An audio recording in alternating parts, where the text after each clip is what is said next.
What is up, everybody? Welcome back to the Debbie Real YouTube channel. We're back with another top 25, working our way down or up, or however the hell you want to talk it. We're talking Ole Miss football today. Last year they finished 8-5, kind of fell down the stretch, but they're still a top 16 team here. Number 16 coming in on ESPN's rankings. We're going to be going through the depth chart, everything, offense, defense, recruits, the transfers.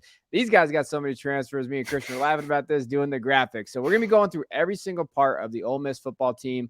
Hit that like and subscribe button, and then we will catch you guys on the other side.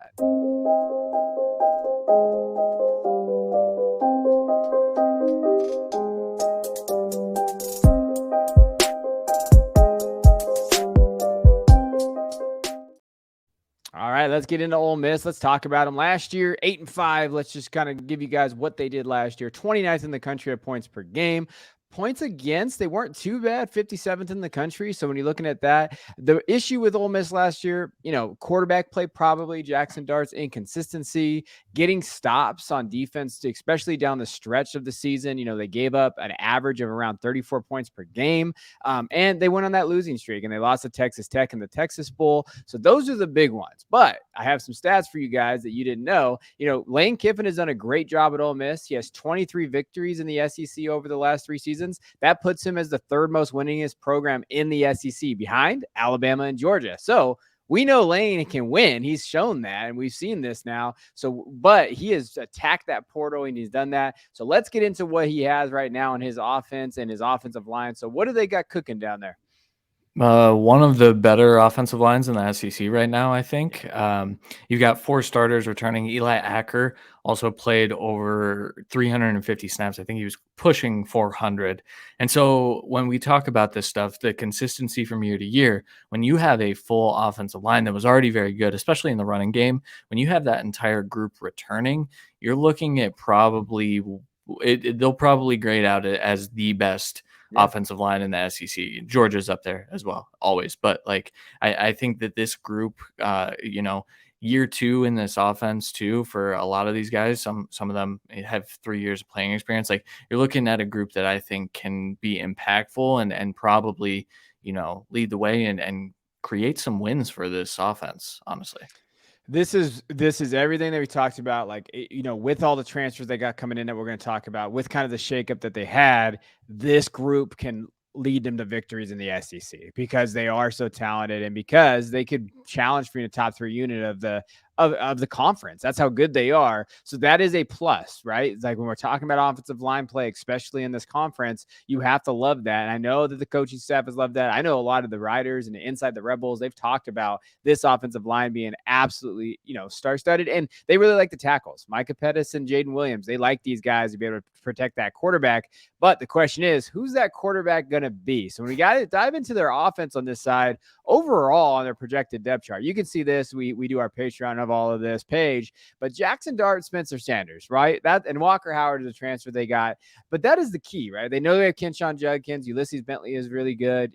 Wide receiver room, we'll probably talk about them in a little bit, but let's talk about the quarterbacks. Jackson Dart versus Spencer Sanders. If you don't know me and Christian, we are Jackson Dart people. So we are Ole Miss fans. We believe in Jackson Dart. I really do think that, he can live up to the expectations that he had 2 years ago when he transferred there. Last year, inconsistent at times. I will say, though, Dart coming in, when he was getting recruited, he came in really late last summer or last spring, excuse me. And I don't know how much he was on, up tempo, ready to go in that offense and up to date. I do think that they held him back a little bit, but I think this is Dart's team. What do you think? Yeah. So everything I'm hearing is that it's easily his team right now. I do think that there was some inconsistent play last year, but there's really, if you put Spencer Sanders in there, I think you're going for the floor play, and you're just kind of hoping that he can take care of the ball a little bit better. But if you see, last year, they were 2 interceptions off. I think Jackson Dart had a few more fumbles, if I recall. But overall, if you're looking for an explosive offense with a nice rushing attack, Jackson Dart is very much so a part of that rushing attack. You can see on the screen here, almost 700 yards last year. And I think when you add in his dual threat ability, his ability to throw under pressure, his ability to throw downfield, I don't see how they can start Spencer Sanders and be comfortable with that, knowing that this offense has to be at the highest level if they want to compete in the SEC. So I think they go for the ceiling play, which I think also could, if Dart takes that next step, I think he could also be the floor play. We love Jackson Dart. I think he's an NFL player here in a couple of years. I think he might return after this year as well, which would probably be smart. But I still think he's very talented, and I don't really understand why Spencer Sanders went there, if I'm being honest. Yeah, I don't get that either. I guess if he does take over, then Dart just doesn't have a very good start of the year. But I do think he had 11 interceptions last year. And I watched a lot of Ole Miss football last year. There were times where he probably got away with a lot more interceptions than he threw, to be honest.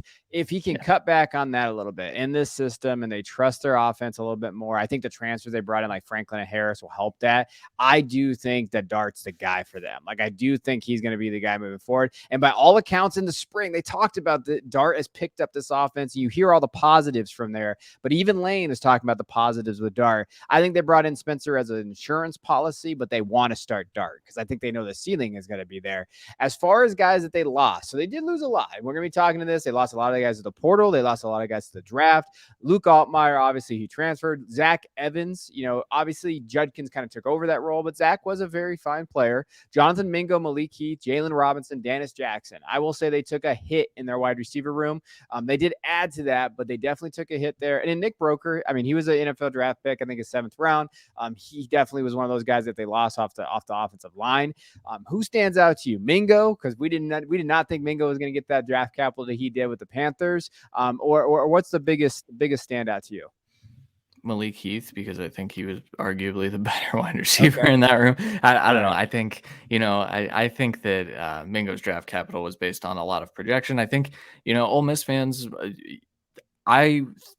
when I watched him, I saw a lot of inconsistency. And I think that when you look at what they brought in, I think that you could have a little bit more consistency, albeit we need to see it actually work, right? Because you're right, they lost a ton in that wide receiver room. I think Malik Heath was kind of that guy that could go get you a first down, and I do wonder which one of these transfer receivers or returning receivers kind of takes that role. So yeah, I mean they lost a ton, they brought in a ton. This is definitely a big turnover team. Not turnovers like interceptions and fumbles, but turnover as in a lot of different guys, a lot of new faces. Yeah, and some of those new faces, when you talk about it on the recruiting cycle, Lane does a good job of recruiting. I mean, he has a top 25 class here. He does obviously go through the portal. Like, he has a transfer rank as 5. As far as the newer guys that they brought in, Bryson Sanders probably is the big one, 4-star kid, for interior offensive lineman. I will say this, Lane does a great job of kind of getting in that offensive line room and in the running back. Kedrick Riscano, he's really good. He's a really good prospect running back out of there. 4-star kid, 5'11", 190. Aiden Williams is a shot. He's a 4-star wide receiver. I think that they've talked about him possibly making some noise this year. And if he does do that, 6'3", 195, big kid, you're talking about a legitimate class here that kind of can, rebound, especially with all the other transfers that intermix. But he's got a hell of a coaching job ahead of him because he's got to get these guys in flux and get him out there. So to me, I love Riscano. I don't know how much you watch him. I think Austin Simmons is a nice pickup too. Riscano, I loved him. I actually graded him out. I do some grading of the incoming freshman class on the Debbie side at least, and Riscano, he ended up grading out, I think, as like my RB6 or 7 or something like that. So I don't actually remember what's his class rank, like from 24/7. So his class rank right now is 8 overall. Okay, so I guess I'm a little higher on him. But when you look at what Quinshon Judkins was able to do in this offense too, I think he fits the offense almost perfectly. And I wouldn't be shocked if he's in like a 3-person rotation with Judkins and Ulysses Bentley. And I think that he could be an impactful freshman. Lane Kiffin has shown that he will not hesitate to throw these guys on the field. So I'm excited to see what this class ends up. Yeah, and then when we're talking about the transfers that came in, Spencer Sanders as well, Walker Howard, Zachary Franklin is probably the big one, and Trey Harris. I think those two guys, I know they like Caden Priscorn, don't yell at me. But like I do know they like that in that tight end room. And then shout out Caden Davis, kicker. They really like Caden Davis as well. And there's a kicker battle going on. We have to mention that as we go for Caden Coster in there. But I think Franklin really stands to play. Can Franklin step up, going from that G5 to Power 5? Will he kind of be that guy that steps up for this offense? I think that's the most interesting one there. I think Trey Harris is a very solid prospect. But can he come in there and really produce? Yeah, I think he's the most interesting one, especially for this year. I think Walker Howard is also a very intriguing pickup because that was a futures move. I don't think Walker Yeah. Howard expected to go there trying to start. Now, he did transfer in before Spencer Sanders did, so maybe he thought he did have a shot to compete with Jackson Dart. I don't think that was like at the forefront of his mind. I think he just saw things unfolding at LSU. This is a kid I loved in his class 2 years ago. I mean, he was inside my top 3 to 4 quarterbacks. I think he does a lot of stuff out of structure, which I think is what Lane Kiffin really likes out of a quarterback, which is why Jackson Dart I think has such a high ceiling. But yeah, this transfer class was really really well put together. It's all about gelling and which of Yeah. these guys can step up to. And to be clear to everybody, I mean, Franklin's, he's the UTSA all-time record holder for receiving yards, over 3,000, receiving touchdowns and receptions. And I think he's getting a little bit of comps, not necessarily play style comps or like what he looks like comps, to Elijah Moore in this offense. Remember Matt Corral, Elijah Moore, and kind of doing that. Like he could be that guy. And I think that is where you have to like that comp for him, kind of coming in there ready to go. As far as impact players, I mean, it's Quinshon Judkins, right? Like that's the kid. Like when you're talking about like the impact, and they're going to go as long as when you look, as long as you look for him, he's going to push it. 1,500 yards last year, 17 total touchdowns as a true freshman. Great get by them. And I think that defensive coordinators in the SEC are going to try to contain him. So that's where it comes down to Dart. Like if they're going to pack that box, Dart's got to really step up and kind of break it. He's got to get it to Franklin and Harris and these guys and step there. But this team going to run on Judkins and behind that offensive line, and they're going to be in games because of them. And that's just how special he is. Yeah, I think the play design too on that offense kind of, even if they stack the box, they're going to find ways to get Quinshon Judkins into some type of hole. Whether it's a nice little zone play on the inside or if they have him kick it outside. I think that this is going to be the basis for this offense. And then I think, like you said, will it be up to Jackson Dart to push the ball downfield? Absolutely. Will those receivers step up and be those reliable downfield targets? That's my main question. But overall, yeah, this group needs to play well this year for them to be a good football team. Yeah. All right. Let's go to the defense and talk about why. So, like I said, the defense started off pretty good last year, but then they gave up 35 points per game over the final 7 contacts. So you're talking about, and we talked about pre-show, turnover on this side. They brought in Alabama's Pete Golding to run the defense as well. So we're seeing this kind of different area. Golding's probably going to implement something that will look different than the 3-2-6 that they had last season. Probably there's going to be some kind of changes there. So you like that. They do get some on the defensive front to come back, like Jared Ivey, like these other guys there. But this defense is going to take some time to gel, and a new coach, new area. Like it's going to be interesting to see how fast they can get this thing up and going. Yeah, I think Ivy is that player returning that I think they're happy, having him there. 30 Yeah. pressures, I think last year, 5 sacks. They do have some guys coming in that have some sack production, which I think that was kind of the main thing. They got gushed, as a run defense as well, but they need to get to the quarterback, especially with those 2 new starting defensive backs and Zamari Walton and John Saunders Jr. But I think that they kind of put pieces together to hopefully a few of them step up and hopefully they do gel in a way that allows them to have a little bit more success because 35 points a game is going to be way too many. Even if this offense is dynamic, I think that this defense is going to have to step up in some way this year.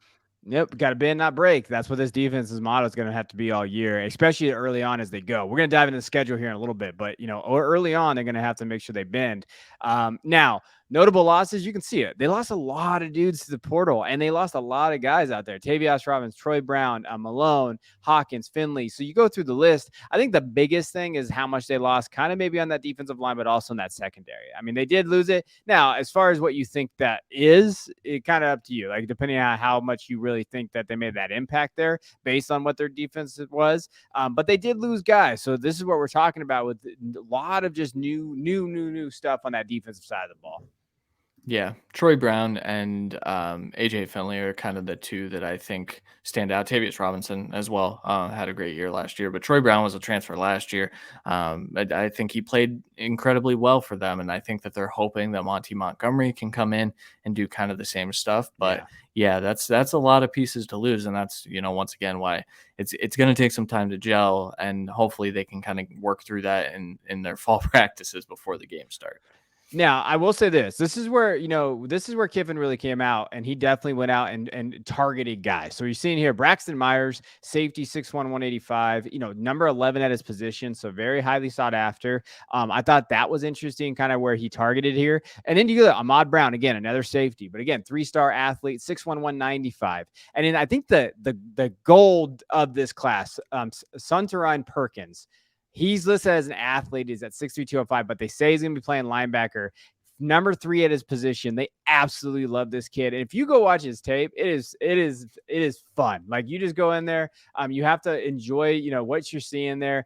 He also ran a ball a little bit, which I thought was awesome. But you can see, I think the thing with him, his ability to close the gaps and just go hit. Like, he does that very well. He can pick, he had I think he had 6 interceptions or whatever the case may be the last couple of years. I think he's a gem. They talked about him being one of their favorites. 247 Sports comps him to Devin Lloyd from Jacksonville. Like, if he can be that kind of prospect for them and immediately step in, they hit a gold mine with this kid.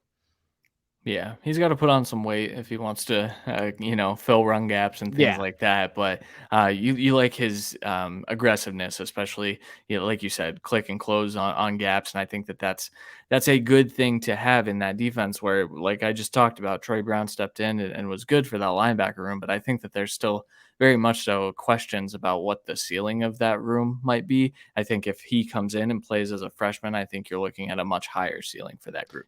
Yeah, absolutely. And I think too that I think he's they talked about it. Coaching staff said he's versatile. Like, it doesn't necessarily have to be that 3-down linebacker right out of the gate. But those SEC programs, come on, they get the weight Hmm. room. They're getting that boy is already probably 220. Like, he's Yeah, out there. probably. He's fine. He's putting it on. Key transfers, and these are just key. We couldn't go through every single one. Isaac who Christian can talk about or whatever. Monty Montgomery, I think, is the big one, linebacker. Again, I think with this, the case maybe I could talk about them losing Troy Brown. They brought in Monty Montgomery. He already has 4 college seasons under his belt, so he's a veteran. So when we talk about this, he's a veteran here. I think he can bring a little bit of everything. I think he can play inside and outside backer if they need him to. He has 6 sacks in 2022, 4 forced fumbles, 2 interceptions. So they need him to step up. He doesn't step up, we're gonna, Pete Gold and those guys are gonna have a problem. Yeah, and then Isaac Uku. So 2 years at James Madison, 75 total pressures over those 2 years, 15 total sacks against pretty good competition. I mean, he was out there playing against Louisville last year. Marshall was a good football team. I think Arkansas State was too. He had 2 sacks in 2 of those 3 games and another one in the Louisville game. So it's not like he was out there kind of playing against garbage. So I think that that's like one of those things that I think you're going to see some translatable things. I think this is one of those guys that they want to be on the field, especially on passing downs, so that he can get to the quarterback because he's got those skills, and I'm excited to watch him play this year. Yeah, 100%. And then when you look at impact players, Ashanti Sinstrung is there. We talk about Monty, Ashim Young, and Ladarius Tennyson, and they talked about those guys just having that depth in those pieces and kind of having that. Within the defense, they can be out there. I do want to also talk about Zamari Walton, the Georgia Tech transfer. He could easily have been on this list as well. When you're talking about Zamari, like he was on the transfer one, he's coming from Georgia Tech, but again, last year he had 36 tackles, 1 interception, come over as a 4-star kid. So really, it's just how they're going to fit these pieces together. But I do think if these guys hit, if Monty hits, and these safeties that have been there, Zamari and these guys, and then you get some of those freshmen in there, this defense could maybe be good enough, right? Just to compete. Like, if you're talking about 10 wins, I think that is a good bar for these guys.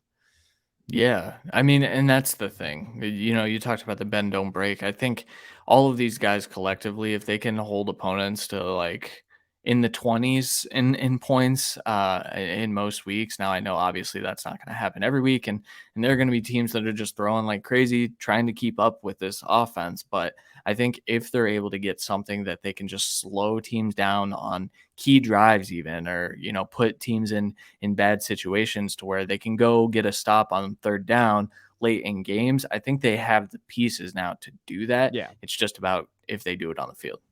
And Sistrunk was a top 5 PFF returner in the SEC at the linebacker position. They really like him.